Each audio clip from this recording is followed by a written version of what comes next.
Hey everyone, welcome back. You ready to go deep on something super cool today? Always ready. So we're diving into Ayurveda. And I know, you hear Ayurveda and you think, oh, the doshas, Yeah. but we're going way deeper than just Vata, Pitta, Kapha 101 here. Yeah, we're kind of looking at the big picture, right? Like how these energies, the doshas, they actually shift and change, not just, morning to night. Right, we're talking seasons, we're talking your whole life. It's kind of mind-blowing and maybe a little bit empowering too. Oh, totally empowering.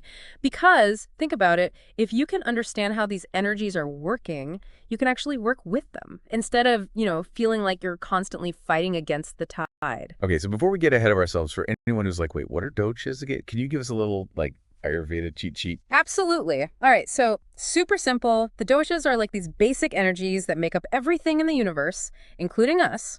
And there are three of them, right? Vata, Pitta, and Kapha. So Vata, think of it like the wind. It's all about movement, change. It's light. It's a little unpredictable. Okay, makes sense. Then we have Pitta. Pitta is like fire. So it's intense, it's focused, it's transformative. Think about digestion, metabolism, that's all Pitta. Yeah, like gets things done energy. Exactly. And then there's Kapha. Kapha is like the earth. So grounding, stable, nourishing, it gives us structure, lubrication, think like our bones, our tissues, that's Kapha. So we all have all three, right? We do. We all have all three, but usually one or two are a little more dominant. Like you might be more Pitta Vata or maybe Kapha Pitta. Gotcha. Okay, so we each have this unique blend. Exactly. It's like your energy blueprint. Cool. So let's talk about how this actually plays out in our lives, starting with a typical day. Okay, so imagine you wake up. It's early morning, right? Like 6 a.m. Oh, I know. Not everyone's a morning person. But that early morning is actually prime Kapha time. Yeah, that's when Kapha energy's at its strongest. It's calm, it's slow, it's steady. It's why a lot of people naturally feel kind of groggy in the morning. okay. That actually makes me feel better about not being a morning person. See? So Ayurveda says use that Kapha time wisely, like do some grounding activities, maybe a gentle yoga practice, some meditation. Just ease into your day. Don't hit the ground running. Makes sense. But I'm guessing Kapha doesn't stick around all day, right? Nope. As the morning goes on, things start to heat up, literally. Yeah. Pitta energy starts to rise, and it peaks around midday, like 10 a.m. to 2 p.m. That's like prime work time. Exactly. That's your power hour. Pitta is all about focus, intensity, transformation. It's the perfect time to tackle those challenging tasks, get things done, have that power lunch. I love that. Yeah. Okay, but then what happens? Because like clockwork, I hit that afternoon slump. Right. You and everyone else. That's Vata taking over. All right. Yeah.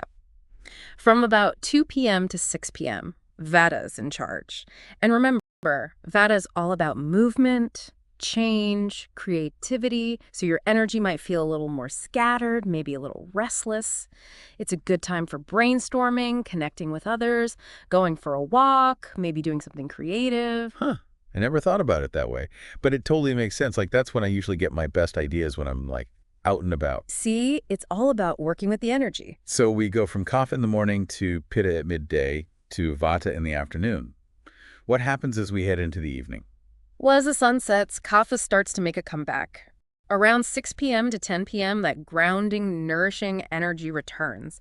It's the perfect time to wind down, have a nice calming meal, maybe connect with loved ones, prepare for bed. Okay, so kind of a full circle back to that morning vibe. Yeah, exactly. It's all about creating balance. All right, so we're finally winding down for the night. But those doshas, they don't exactly take a break, do they? They do not. In fact, while you're sleeping, Pitta gets to work. Yep. From about 10 p.m. to 2 a.m., Pitta is in charge of all those important cleansing and regenerative processes. Think of it like your body's internal maintenance crew working overnight. Wow, that's pretty amazing. So even when we're asleep, this whole energy dance is happening. Exactly. And then in those wee hours of the morning before the sun comes up, Vata takes over again. So from 2 to 6 a.m. Yep, it's Vata time. And because Vata's so light and clear, it's actually an ideal time for spiritual practices like meditation, if you happen to be awake. Okay, but honestly, I am not getting up at 2 a.m. to meditate. Totally fair. But even if you're asleep, that Vata energy is still there, kind of setting the stage for the day ahead. Wow, so we've got these doshas shifting throughout the whole day. But they actually change with the seasons too, right? That's right. It's all connected. Think about fall, for example. It's getting colder, it's windy, there's a dryness in the air. What does that sound like? Exactly. All that movement and dryness in nature actually increases Vata in us, too. It's why a lot of people feel maybe a little more anxious, ungrounded, during the fall. Yeah, it's like you can feel the energy shifting. So what can we do about it? Like, how do we stay balanced when it's Vata season? Well, it's all about grounding and warming yourself, right? So think cozy sweaters, warm, nourishing foods like soups, stews, root vegetables, things that are going to kind of counteract that Vata dryness and coldness, Oh, and, calming activities. Maybe some gentle yoga, meditation, anything that helps you feel centered and relaxed. okay, that makes sense. What about summer? Summer's pretty easy to guess, right? Yeah. All that heat, it's got to be Pitta. You got it. Summer is all about Pitta. The long days, the sun, the heat. It's all that fiery Pitta energy. Yeah. It's a great time for being active, getting outdoors, having fun. But it's also when we're most prone to those Pitta imbalances, like think heat rash, irritability, digestive problems. Ah, yes, the joys of summer. So, how do we keep Pitta in check? Well, like you said, cooling foods. Think salads, lots of fresh fruits and vegetables, cucumber, all that good stuff.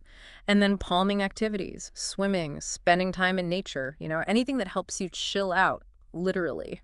And last but not least, we've got, well, it's not exactly beach weather, is it? Nope, we're talking about late winter, early spring. What's happening in nature then? Things kind of slow, still a little cold, everything's wet. Exactly. That's Kapha season. Nature's slow, steady, moist. And we might feel that in ourselves too, like maybe a little more sluggish, congested, maybe lacking motivation. Ugh, yeah, I definitely get that winter slump. Yeah. So what's the key here? How do we lighten things up a bit? Well, first of all, lighter foods. Think less heavy, creamy stuff, more fresh greens, lighter grains. And then, invigorating activities, brisk walks, hikes, spring cleaning, anything that gets you moving, stimulates your circulation, helps clear out any stagnation. So it's like matching the energy of the season, both inside and out. Exactly. It's all about working with nature, not against it. Wow. This is so cool. I'm already starting to look at my year totally differently. But okay, here's where it gets really mind-blowing. Doshas across the lifespan. Yeah. Are you telling me that these energies change as we age? It's true. Ayurveda actually sees these doshas as dominating different stages of life. So think about childhood. Kids are full of energy, they're growing, they're learning constantly. What dosha does that sound like? Kapha. Exactly. Kapha is all about growth, stability, nourishment. And it's interesting because kids are also more prone to those kapha imbalances, like think colds, congestion, mucus. So knowing this, we can actually help our kids by like incorporating warming spices into their meals, especially during those kapha seasons, right? Exactly. And then as we move into adulthood, roughly from our 20s to 50s, Pitta takes center stage. It's that dynamic, fiery energy that drives us to achieve, build careers, create families. But, it's also when we might experience those classic Pitta imbalances, like stress, burnout, maybe a little too much spicy food. Oh, been there. And then as we transition into those later years, Well, that Vata energy, the one associated with lightness and movement, starts to play a bigger role. Think about the changes we see in later life. Drier skin, achy joints, sometimes sleep disturbances. Those are all signs of Vata increasing. so it's like our energy comes full circle. In a way, yes. And understanding this can actually help us make choices that support healthy aging. For example, as Vata increases, a regular routine, gentle exercise like walking or Tai Chi, and warm, nourishing foods become even more important. Wow, this is seriously powerful stuff. And honestly, I'm already starting to think about how my own energy shifts throughout the day and the year. What about you? Do you notice these dosha cycles playing out in your own life? It's really an invitation to pay attention, to become aware of your body's natural rhythms. What does it need at different times of day, during different seasons, and as you move through different phases of life? And here's a final thought to ponder. If we are constantly changing, influenced by these internal and external rhythms, how can we use this knowledge to live in greater harmony with ourselves and with the world around us? I love that. That's something to really think about. All right, everyone. Thanks for joining us on this deep dive into Ayurveda. We'll see you next time. Bye, everyone. Bye.